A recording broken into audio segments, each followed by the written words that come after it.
በዮሐንስ መልእክት ምዕራፍ 1 ቁጥር 3 ላይ ይህንን ቃል አስቀምጦልናል።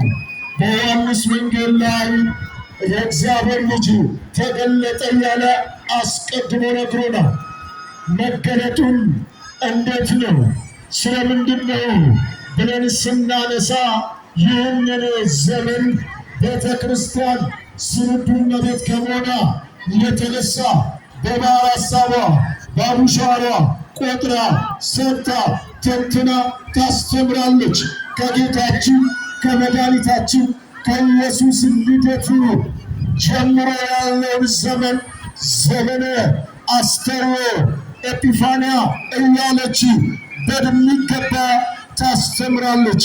ስለዚህ ክርስቶስ የተገለጠበት ከሦስቱ አካሉ በተለየ አካሉ ወልድ የታየበት ሦስትነትና አንድነቱን ያሳየበት ዕለትና ቀን ስለሆነ የመገለጥ ዘመን ነው ብላ ታስተምራለች።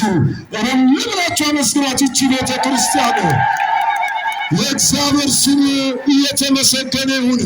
እንዴት ነው መገለጡ ስንል ቅድመ ዓለም ከአብ እግዚአብሔር ወልድ መወለዱን ትናገራለች።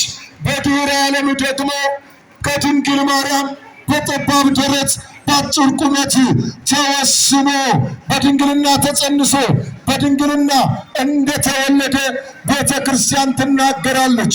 መወለዱ ብቻ ሳይሆን 8 ቀን ሲሞላው ሕግ መጽሐፋዊና ሕግ ሰብአዊ ሊፈጽም ጌታችን መድኃኒታችን ኢየሱስ ክርስቶስ ሊገዘር መሄዱን ታስተምራለች።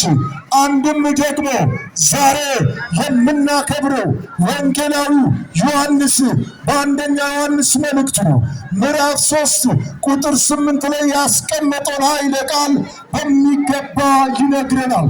የእግዚአብሔር ልጅ ተገለጠ አለ። መገለጥ ብቻ ሳይሆን አባቶች ሊቃውንት እንደሚነግሩን እንዳስተማሩን ጥቂት በጥቂትም አደገ ነው የሚለው።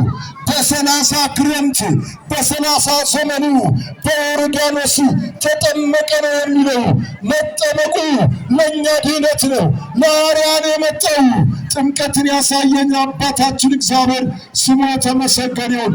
እልል ብላችሁ አመስግኑት ማለት።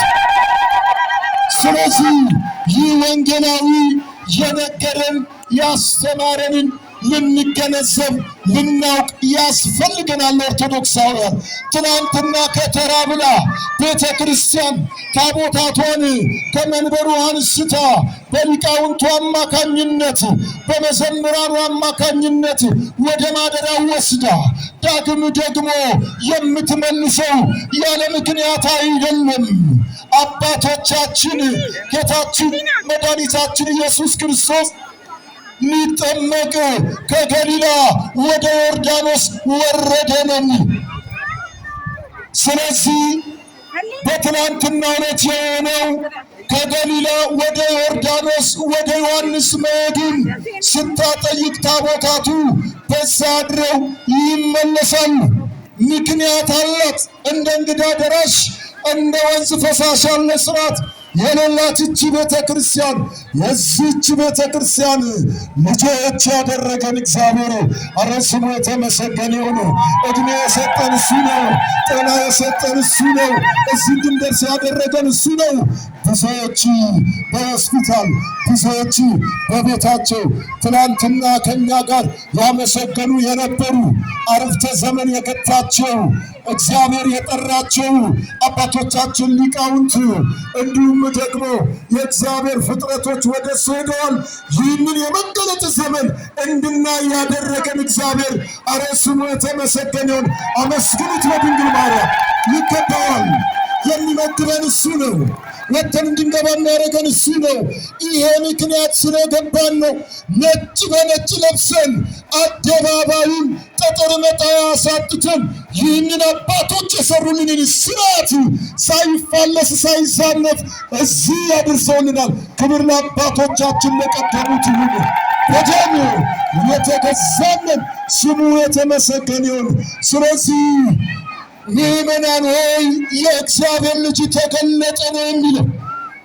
በዚህ በዮርዳኖስ ወንዝ ጌታችን መድኃኒታችን አንድነቱንና ሦስትነቱን ሲገልጽ አብ በሰማይ የምወልደው ልጄ ይህ ነው እርሱን ስሙት አለ። እሱን ልንሰማው ይገባል። በስርዓት ልንሄድ ይገባል። ከስርዓት ላንወጣ ይገባል።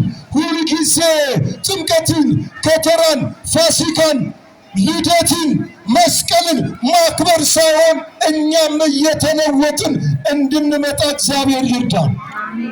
ከቁርባን የራቅን፣ ከንስሐ አባቶቻችን የራቅን፣ በተለያዩ ትምህርቶች ተጠልፈን የወደቅን ርትዕት የሆነችው ሃይማኖታችን ኦርቶዶክስ ብጥር አድርጋ ሰፍታ ተርትራ በሊቃውንቷ ታስተምራለችና እባካችሁ ከመቅደሱ የራቃችሁ አኩርፋችሁ አልመጣም ያላችሁ ከንስሐ አባቶቻችሁ የራቃችሁ ከቤተ ክርስቲያን ቅጥር አልገባም የምትሉ ይቺ ቤተ ክርስቲያን ስንዱ ስለሆነች 99 በጎችን በሰማይ ትቶ አንዱን የጠፋውን አዳም ሊፈልግ የመጣው እኮ ለዚህ ነው።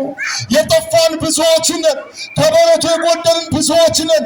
እግዚአብሔር የሚያውቀን በአንድም በሌላ በትምክትም በትዕቢትም በማወቅም ባለማወቅም ከዚች ከኦርቶዶክስ ተዋህዶ የወጣን ሰዎች ኑ ብላ ሁልጊዜ በሯን ከፍታ ስለ ዓለም ሰላም የምትጸልይ፣ ስለ ሕዝቦቿ የምትጸልይ፣ ስለ ነጋዴው የምትጸልይ፣ ስለ ታመመው የምትጸልይ፣ ስለ መውጣት ስለ መግባት ሁልጊዜ 365 ቀናት የምትጸልይ ይችን ቤተ ክርስቲያን ፊታችሁን ያዞራችሁ ኑ። ይሄ በዓል የሚያስተምረን ይህንን ነው። ሁልጊዜ ስለ መገለጥ እያወራን እኛም ማንቀደስ፣ እኛም ማንባረክ፣ እኛ ወደ ንስሐ የማንመጣ ከሆነ ምን ይረባናል? ልብሱ ትርጉም የለው። ስለዚህ ኦርቶዶክሳውያን ሆይ ወደዚች ቤተ ክርስቲያን መጥተን አባቶቻችን እንዳቀርበን ንስሐ እየገባን ሞታችን መቼ ጥሪያችን የት በምን አይነት ሁኔታ እንደሆነ አናውቅምና እግዚአብሔር አምላካችን ሳይጠራን በፊት በዚህ በመገለጥ ወራት እንድንመጣ እግዚአብሔር እንዲጠራን ቅዱስ ፍቃዱ ይሁንልን። መንፈስ ቅዱስ በርግብ አምሳል የወረደበት ነው። ለእኛ በረከትን የሰጠበት ነው። ለምንድን ነው መንፈስ ቅዱስ በርግብ አምሳል የወረደው ስንል ርግብ ይቅር ባይ ነች፣ በእውነት በይቅርታ ትመሰላለች። ስለዚህ ቂም ቋጥራችሁ በበቀል እግዚአብሔር አያውቀንም እግዚአብሔር አያየንም የምንለው መጋረጃ ከልለን የሰራነውን ጨለማን ተገን አድርገን ያደረግነውን እግዚአብሔር ልብና ኩላሊትን የሚያይ ስለሆነ በይቅርታ እንድንመጣ ይቅር ተባባሉ። እንደ ርግብ የዋዎች እንደ እባብ ደግሞ ብልሆች ሁኑ ተብለናልና ይህንን እንድናደርግ እግዚአብሔር አምላካችን ይርዳን። አንድም በኖህ ዘመን የውሃ ጉድለቱን የተናገረችው ርግብ ነች። እግዚአብሔርም ኃጢአታችሁ ጎሏል፣ ኃጢአታችሁን ደምስሼዋለሁ፣ ይቅርታና ፍቅር አንግሼላችኋለሁ፣ ከእንግዲህ ባሮች አይደላችሁም፣ በደም ተገዝታችኋል፣ የነጻነት ልጅ ናችሁ ሲል ይህንን ነገር አደረገልን። አንድም መንፈስ ቅዱስ በእውነት ከሦስቱ አካላት አንዱ አካል ስለሆነ እኛ ብንበድለው ብናጠፋው የርግብን ጎጆ ብናፈርስባት እንጂ የትም አትሄድም። መንፈስ ቅዱስንም ካልከዳነው ከኛ አይለይም። መንፈስ ቅዱስ ይቅር ባይ ነው። እግዚአብሔር ይቅር ባይ ነው። ስለዚህ ወደ እግዚአብሔር እንድንቀርብና ሁልጊዜ ስናከብር መገለጡን ማሰብ ብቻ ሳይሆን እኛም በመገለጥ ውስጥ መንፈሳዊነትን ለአባቶቻችን ለሀገራችን እየታዘዝን በረከት ረድኤቱን እንድንሸምት እንድንቀበል እግዚአብሔር አምላካችን ይርዳ።